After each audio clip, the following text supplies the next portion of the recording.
Devs, beleza? Se você entrou aqui, você deve estar se perguntando: quem é a Adriana Sati? O que ela faz da vida? Onde ela trabalha? Quais experiências ela teve? Hoje, no Globo Repórter. Bem, eu vou começar desde o começo, porque eu quero que você entenda as decisões que eu tomei e toda a minha trajetória. Tudo começou quando eu tinha 17 anos, a época que eu tinha que decidir o que fazer de faculdade. E desde criança eu sempre fui apaixonada por tecnologia, matemática, física, eletrônica e criar coisas do zero. Então eu já tinha decidido, eu queria ser uma engenheira. Como eu odiava química, eu peguei todos os cursos de engenharia e escolhi o que tinha menos matéria com química. Eu cheguei em dois, ciência da computação e engenharia elétrica. Eu acabei optando por engenharia elétrica. E logo que eu entrei na faculdade, eu decidi explorar todas as áreas possíveis para ver qual me faria sentir como uma engenheira. E nesse tempo, eu fiz intercâmbio para a Alemanha, estágio em pesquisa e desenvolvimento, na área comercial e, por último, em chão de fábrica. A impressão que eu tinha é que para você conseguir um trabalho como engenheiro, você tinha que passar por tantas etapas. E no Brasil, poucas pessoas conseguem realmente trabalhar como engenheiro.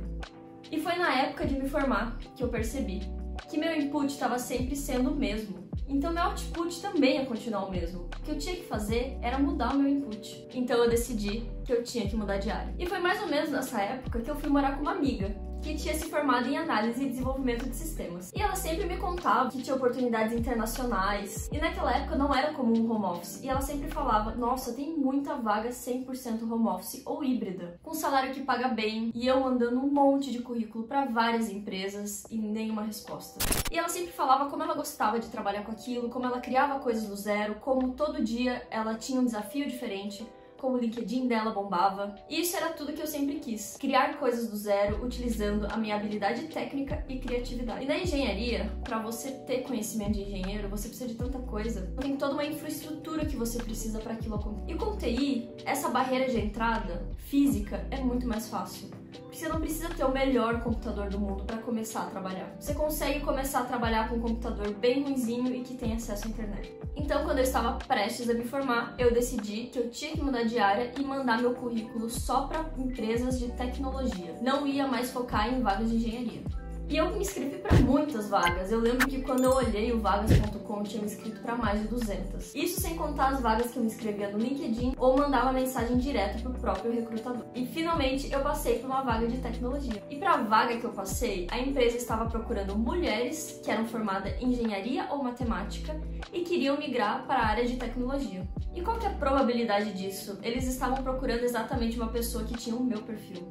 A probabilidade era muito pequena, mas eu insisti tanto e eu corri tanto atrás que eu fiz essa probabilidade ficar possível e eu consegui a minha primeira vaga.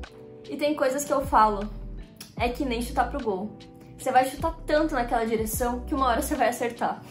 E essa parte de probabilidade é simples. Se a cada 10 currículos enviados você tem uma chance de conseguir um emprego, então você envia 100, você vai ter 10 chances de conseguir um emprego.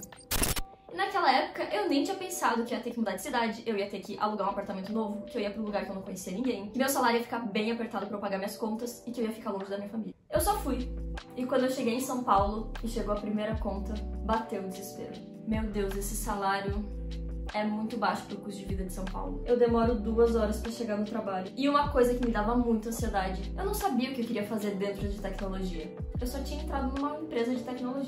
E nesse momento chegou a parte 2 da minha jornada. Eu tinha que descobrir que área que eu ia seguir dentro da tecnologia. E pra mim a melhor forma de fazer isso foi participar de vários meetups, eventos, conversar com pessoas que trabalhavam em várias áreas diferentes. E teve uma época que todo dia eu ia no meetup diferente. E eu unia o útil ao agradável. Porque no meetup eu aprendi uma coisa nova. E eu ainda já tinha a minha janta pronta. Não precisava gastar dinheiro com isso. Fui um meetup de inteligência artificial, back-end, front-end, data analytics, DevOps, enfim, vários temas. E depois de muito me aventurar em várias áreas, eu descobri a área que eu mais gostei, que era desenvolvimento front-end. Isso é uma coisa bem legal para você fazer quando você se sentir perdido. Para quem não tem um objetivo, qualquer opção é válida. Então não se prive. Se você não sabe o que você quer, se desafie a conhecer várias áreas. Atire para todos os lados. Mas o importante é, quando você descobrir o que você quer, você mira e corre atrás. Foca naquilo e estuda aquilo sem parar. E para quem tá começando, é legal você começar com conteúdos de graça, para você realmente conhecer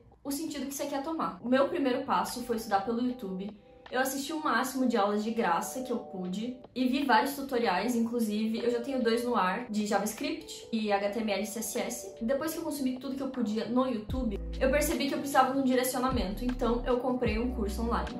E foi bem nessa época que eu estava frustrada, porque apesar de eu ter mudado para uma empresa de tecnologia, eu ainda não trabalhava com desenvolvimento de software. E foi um dia que eu estava no meu trabalho que eu acabei encontrando um amigo meu que tinha trabalhado num projeto 1 ano para trás comigo.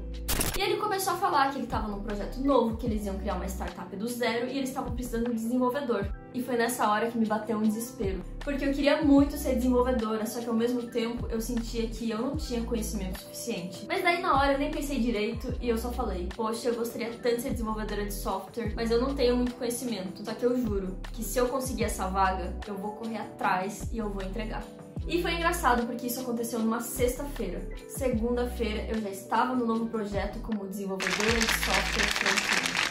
Só que daí bateu o desespero. Só com cursos da Udemy e vídeos no YouTube, eu não me sentia capaz e suficiente para fazer meu trabalho. Porque todo esse trajeto eu fiz sozinha. E é muito importante também você ter pessoas para trocar conhecimento, ter um professor para tirar dúvidas. Foi aí que eu decidi fazer um bootcamp presencial. Então, meus primeiros 6 meses como desenvolvedora, eu trabalhava como front-end na parte da manhã e da tarde. E à noite eu fazia um bootcamp de desenvolvimento de software. E foi engraçado que na mesma semana que eu consegui minha vaga como desenvolvedora, eu consegui uma bolsa parcial num bootcamp de programação. Apesar de eu ter conseguido uma bolsa parcial no bootcamp, eu tive que investir bastante dinheiro. Eu tirei boa parte das minhas economias para pagar esse curso. E uma coisa que eu prometi para mim mesma, eu estou tirando esse dinheiro da minha poupança, mas eu quero recuperar ele em 1 ano. Então logo depois que eu terminei esse curso, eu me candidatei para uma vaga de professor assistente. E em 4 meses eu consegui recuperar toda a grana que eu tinha investido na minha educação no semestre passado. Bem, e depois disso vocês já sabem,